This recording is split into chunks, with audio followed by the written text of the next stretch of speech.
કે એક ડિબેટની અંદર બીજેપી પ્રવક્તા સંબિત પાત્રા જે છે એ ડિબેટની અંદર $5 ટ્રિલિયન વાત કરી રહ્યા હતા.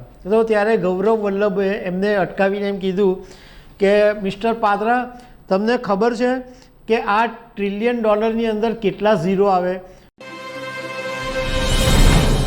નમસ્કાર દર્શક મિત્રો, લોકસભા 2024ની ચૂંટણી પહેલાં કોંગ્રેસને 12 સાંધતા 13 તૂટે એવી હાલત છે.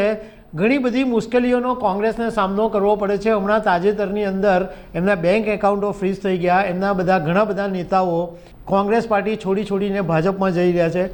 પણ આજે કોંગ્રેસને એક મોટો ઝટકો લાગ્યો છે, કારણ કે એક એવો માણસ કે જે કોંગ્રેસની વિચારધારા ધરાવતો હોય એવા માણસ તરીકે એ ઓળખાતો હતા. એ ભાઈ કોંગ્રેસના રાષ્ટ્રીય પ્રવક્તા હતા અને એજ્યુકેટેડ પર્સન તરીકે જેમનું નામ હતું એવા ગૌરવ વલ્લભ આજે કોંગ્રેસ છોડીને ભાજપમાં જોડાઈ ગયા છે. તો એના વિશે હું તમારી સાથે વાત કરીશ. મારું નામ રાજેશ શાહ છે અને તમે જોઈ રહ્યા છો ખબર છે .com.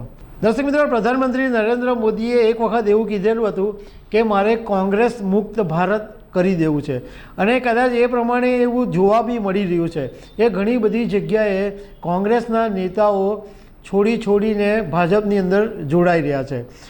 હવે કોંગ્રેસના રાષ્ટ્રીય પ્રવક્તા ગૌરવ વલ્લભ, જે એકદમ એજ્યુકેટેડ માણસ કહેવાય છે, એમણે ગુરુવારે રાજીનામું આપી દીધું છે અને ભાજપમાં જોડાઈ ગયા છે.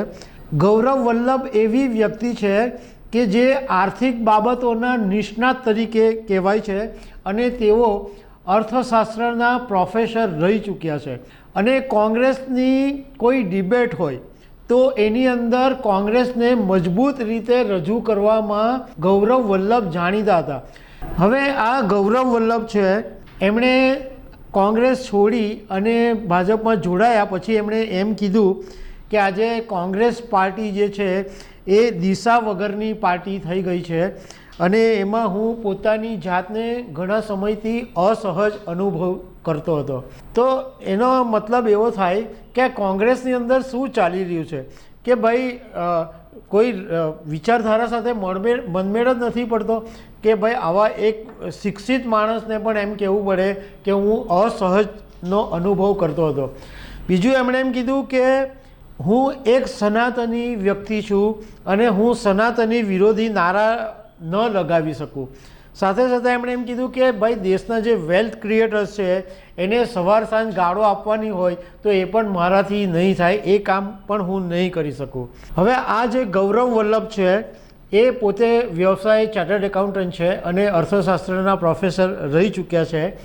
તેઓ 2019ની અંદર પહેલી વખત જમશેદપુર ઈસ્ટમાંથી વિધાનસભાની ચૂંટણી લડ્યા હતા અને 2023માં રાજસ્થાનમાં ઉદયપુરથી વિધાનસભાની ચૂંટણી લડ્યા હતા. જોકે આ બંને ચૂંટણીમાં ગૌરવ વલ્લભ હારી ગયા હતા.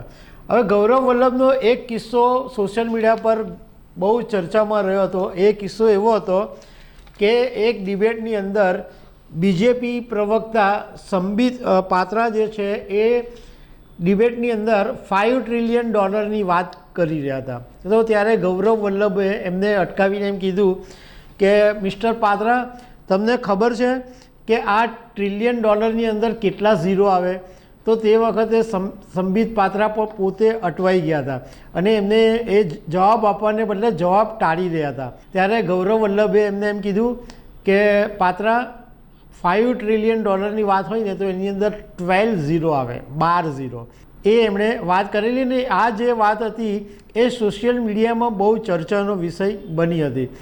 મૂળ વાત એ છે કે કોંગ્રેસની અંદર ધારો કે કોઈ એવા નેતા હોય કે જેને સાઇડલાઇન કરી દીધા હોય તો કોંગ્રેસને ફરક નહીં પડે, પરંતુ આ રાષ્ટ્રીય પ્રવક્તા લેવલના માણસ, અર્થશાસ્ત્રના જાણકાર, આર્થિક બાબતોના નિષ્ણાત અને કોંગ્રેસને મજબૂત રીતના રજૂ કરનારા વિચારધારા ધરાવનારા જો માણસ છોડે તો કોંગ્રેસે પણ એક વખત વિચારવું જોઈએ. તો દર્શક મિત્રો, આવી અનેક વાતો સાથે અમે તમને મળતા રહીશું. Thank you very much.